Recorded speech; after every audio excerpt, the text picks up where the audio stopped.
आज का जो हमारा टॉपिक है वो है हिस्ट्री टेकिंग। ठीक है, हिस्ट्री टेकिंग हम मेडिसिन के वार्ड में हम पेशेंट से कैसे हिस्ट्री लेते हैं। ठीक है, उसमें कुछ स्टेप्स हैं, सेम वैसे ही स्टेप्स हैं जैसे कि मैंने पहले गायनाकोलॉजिकल हिस्ट्री में बताया था, लेकिन कुछ डिफरेंसेस हैं इसमें। सही।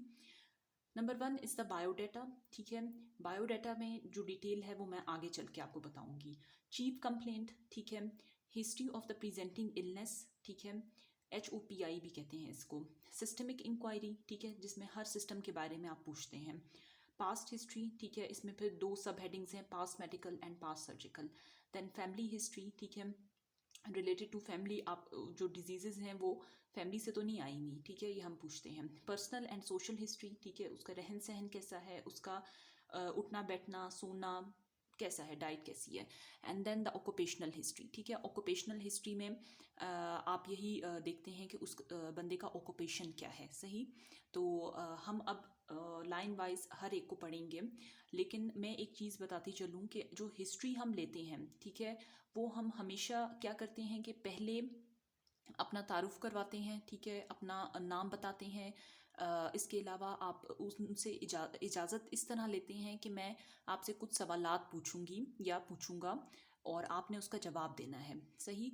और हम पेशेंट की बात पहले प्रॉपर अच्छे तरीके से सुनते हैं कि वो क्या कहना चाह रहा है, उसके बाद हम अपने क्वेश्चनिंग करते हैं। हर हेडिंग में इसी तरह होगा। ठीक है। और दूसरी बात ये होती है कि जब पेशेंट अगर कोई काम कर रहा हो या कुछ खाना पीना कर रहा हो या कोई पर्सनल उसकी एक्टिविटी हो रही हो, तब हम हिस्ट्री नहीं लेते, हम वेट करते हैं। हम वेट करते हैं कि वो बंदा फारिग हो जाए, उसके बाद हम लेते हैं। ठीक है। अब मैं हर हेडिंग को वन बाय वन आपको बताती हूँ। अच्छा जी, अब हमारे पास जो बायोडाटा आता है नंबर वन। ठीक है, बायोडाटा में हम सबसे पहले उस पेशेंट का नाम पूछते हैं, उसकी एज पूछते हैं। ठीक है, लाइन वाइज आपने मेंशन करना होता है। जेंडर पूछते हैं, मैरिटल स्टेटस पूछते हैं, ठीक है, कि वो शादीशुदा है कि नहीं। ऑक्यूपेशन पूछते हैं कि वो क्या काम करता है। ठीक है, एड्रेस पूछते हैं कि वो कहाँ रहता है। ठीक है, एड्रेस से हमें ये मालूम होता है कि ऐसा तो नहीं है कि ये कहीं से जो है ना मतलब किसी दूर के इलाके से आया है, तो वहाँ पे कोई डिजीज़ ऐसी है जो फैल रही है, इस वजह से उसको भी वो हुई है। ठीक है, इस वजह से ये इंपॉर्टेंट होता है। अच्छा, उसके बाद हम कोमॉर्बिडिटीज़ पूछते हैं। कोमॉर्बिडिटीज़ आप यहाँ पे भी पूछ सकते हैं, इसके अलावा पर्सनल हिस्ट्री में भी पूछ सकते हैं। ठीक है, लेकिन मैं जो प्रेफर करती हूँ वो बायोडाटा में ही पूछना प्रेफर करती हूँ, क्योंकि हमारे जहन में जब एक बन जाता है कि हाँ इस पेशेंट को डायबिटीज़ है, इस पेशेंट को हाइपरटेंशन है, इस पेशेंट को एस्थमा है, तो फिर हम आगे उसी हिसाब से चलते हैं। ठीक है, हमारे जहन में होता है कि हाँ इसको ये भी था। ठीक है, तो कोमॉर्बिडिटीज़ बायोडाटा में पूछना ज़्यादा बेहतर रहता है। फिर कम फ्रॉम, ठीक है, कम फ्रॉम का मतलब है कि पेशेंट वाया OPD आया है या फिर वाया इमरजेंसी आया है। ठीक है, तो ये पूछना ज़रूरी होता है। ठीक है, कि मतलब आप पेशेंट को हम क्या बोलेंगे कि आप दिन में आए थे यहाँ पे या रात में आए थे। ठीक है, अगर वो बोले मैं दिन को आया था, तो यानी वो OPD से आया है। ठीक है, और अगर वो बोले कि मैं रात को आया था, तो यानी वो इमरजेंसी से आया है। ठीक है, तो ये चीज़ आपने ज़रूर पूछनी होती है। तो इसके बाद आपके पास जो है, मैं यहाँ पे मेंशन भी कर देती हूँ ताकि आप लोगों को ईजी हो।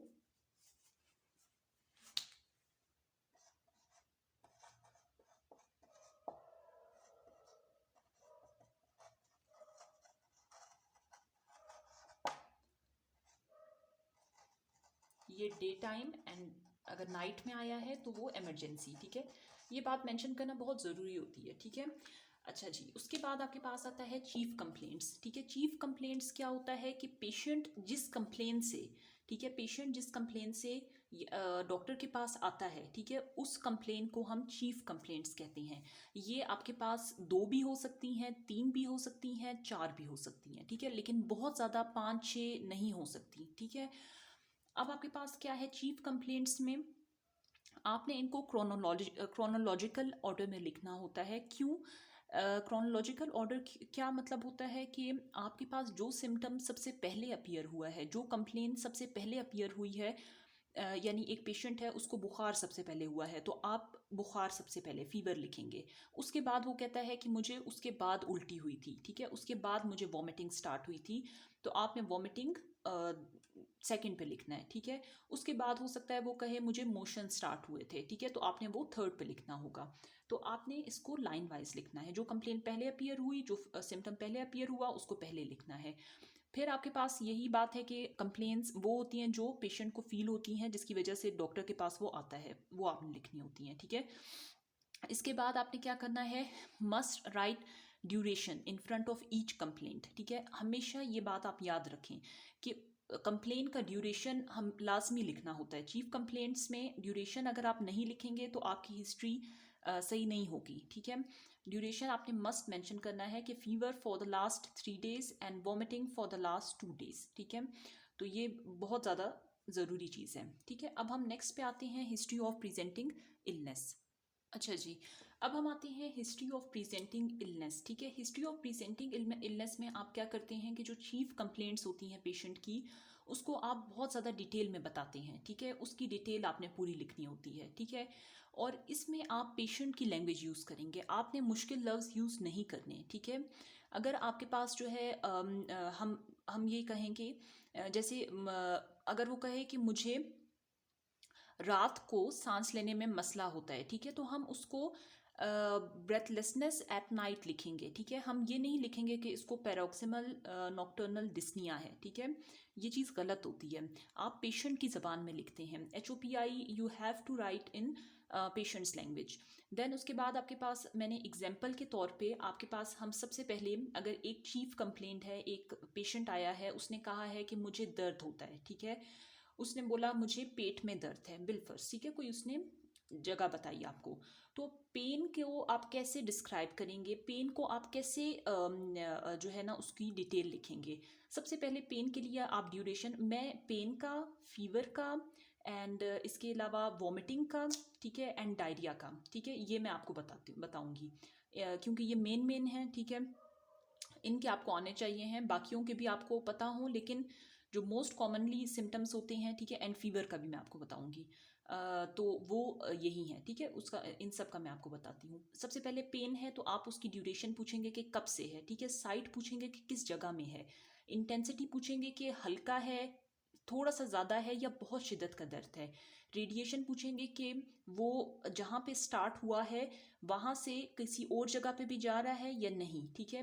शिफ्ट का मतलब होता है कि एक जगह से पहले एक जगह में है, फिर वहाँ से ख़त्म होकर दूसरी जगह में स्टार्ट हो गया है, ठीक है।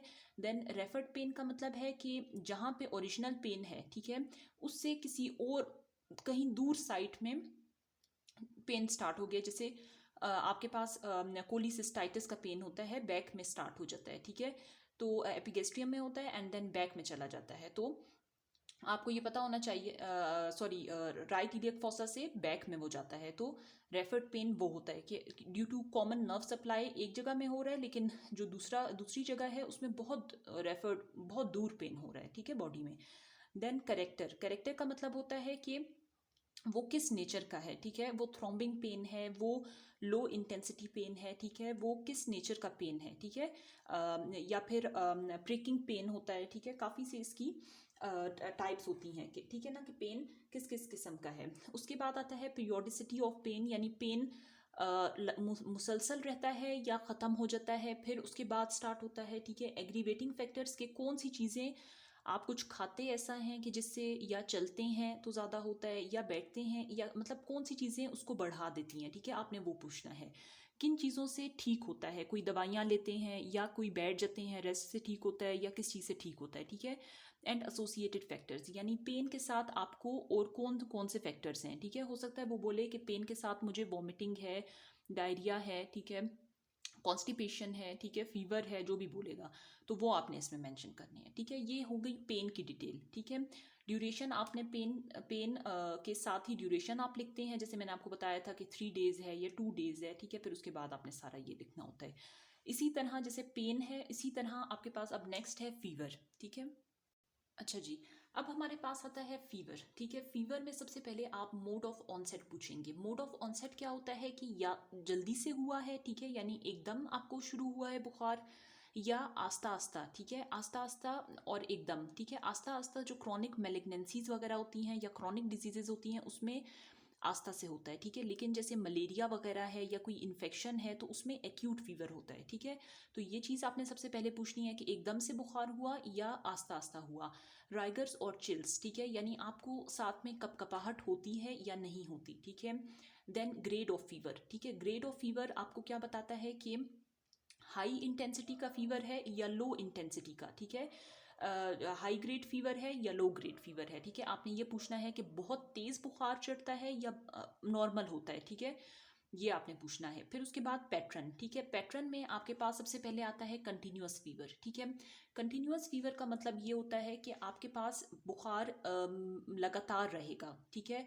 और उसमें जो है कोई भी मतलब जो वेरिएशन है, ठीक है, वेरिएशन जो है वो नहीं आएगी, ठीक है। ये बात होती है।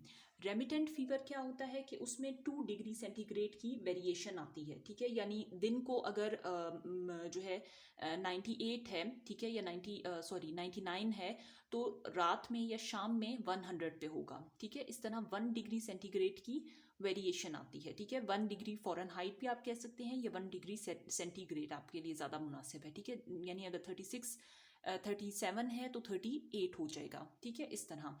फिर उसके बाद आता है इंटरमिटेंट। इंटरमिटेंट का मतलब ये होता है कि आपके पास कुछ घंटों के लिए फीवर मौजूद होगा, ठीक है, उसके बाद कुछ घंटे फीवर नहीं होगा, ठीक है, उसको हम इंटरमिटेंट कहते हैं। और फिर उसके बाद आता है रिलैप्सिंग, ठीक है। रिलैप्सिंग का मतलब ये होता है कि कुछ डेज तक फीवर रहेगा, उसके बाद उतने ही डेज तक फीवर फ्री इंटरवल होगा, ठीक है, वो फीवर गायब हो जाएगा और फिर से फीवर स्टार्ट हो जाएगा, उसको हम रिलैप्सिंग करते हैं, ठीक है। ये आप याद रखें कि इसमें डेज आएंगे, ठीक है, लेकिन इंटरमिटेंट में आवर्स हैं, ठीक है। और इनमें रेमिटेंट में आपके पास 2 डिग्री सेंटीग्रेड का फ़र्क आता है, ठीक है, दिन में और शाम में। कंटिन्यूअस मीन्स एक ही जैसा रहता है बुखार। उसके बाद आप क्या करेंगे, एसोसिएटेड फैक्टर्स पूछेंगे, ठीक है, कि फीवर के साथ आपके पास और क्या क्या एसोसिएटेड फैक्टर्स हैं, जैसे कि कोई कान से एयर डिस्चार्ज तो नहीं है, ठीक है, इसके अलावा सोर थ्रोट तो नहीं है, ठीक है, इसके अलावा आपके पास वॉमिटिंग तो नहीं है, ठीक है, या डायरिया तो नहीं है, ठीक है। इस तरह आप पूछेंगे और वो बताएगा कि हाँ है या नहीं है, ठीक है। फीवर हो गया, ठीक है। अब हम नेक्स्ट पढ़ते हैं।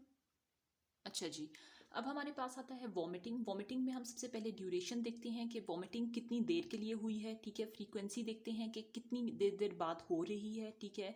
Relation with the food intake, के खाना खाया उसके बाद हो रही है या वैसे ही हो रही है, ठीक है। क्वांटिटी हम देखते हैं कि कितनी 1 कप है, हाफ कप है या कितने कप, ठीक है। उनसे जो पेशेंट होता है उनसे हम पूछते हैं।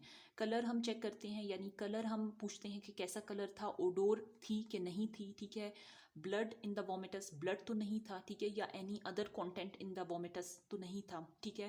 एसोसिएटेड फैक्टर्स हम चेक करते हैं कि कोई वोमिटिंग के साथ आपको कोई भी अदर सिम्टम, यानी जैसे कि डिस्टेंशन है एब्डोमिनल, या फिर आपके पास एनोरेक्सिया है, ठीक है, या फिर आपके पास ओलिग्यूरिया है, मतलब इस तरह के कोई चीज़ें तो नहीं हैं, ठीक है, एसोसिएटेड फैक्टर्स में। फिर उसके बाद एनी स्पेसिफिक टाइम, यानी किसी खास टाइम पे तो नहीं होती, ठीक है, यानी सो के उठो तब हो या रात के टाइम हो, ठीक है। वॉमिटिंग में हम ये सब चीज़ें पूछेंगे। अच्छा जी, अब हमारे पास आता है डायरिया। डायरिया में हम सबसे पहले ड्यूरेशन पूछेंगे कि कितनी देर तक डायरिया रहता है, ठीक है। फ्रीक्वेंसी ऑफ स्टूल्स, यानी कितनी कितनी देर बाद आप वॉशरूम जाते हैं, ठीक है। क्वांटिटी हम पूछेंगे कि बल्की है या स्मॉल क्वांटिटी में है, ठीक है, बल्क में है या स्मॉल में है। हम कंसिस्टेंसी पूछेंगे कि थिन है, वाटरी है, कैसी है, ठीक है, या थिक है डायरिया।